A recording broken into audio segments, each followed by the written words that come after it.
وقاقه اللافته سنتفاقات يا رب نقدي نما أبيات يا رب نقدي نما أبيات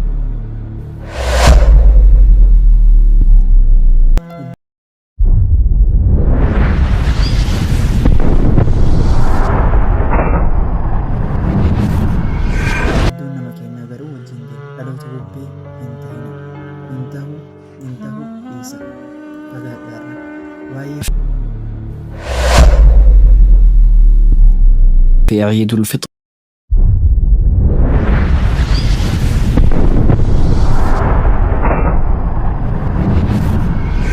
مالي أياني برانو فنجر ججران برهاريا مسلموتا في أيانا متي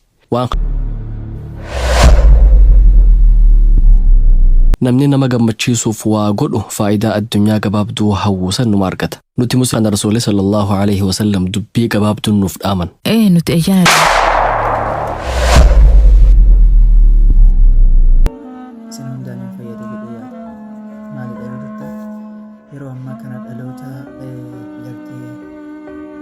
Yesus jedhanii warri kabajatan akka lakkoofsa Awuroopaatti bara 2000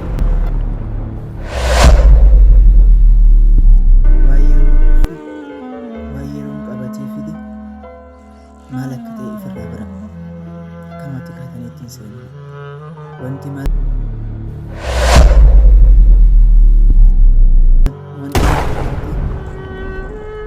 akkaataa qaba nuti akka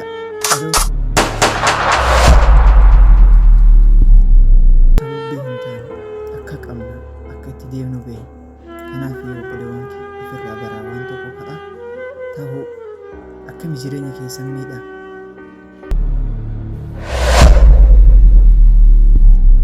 ilmoonni ayyaana gurguddaa lama qofa qabna ciidul adhaa fi ciidul fixri malee ayyaanni biraanuuf hin jiru jijjiirraan barahaa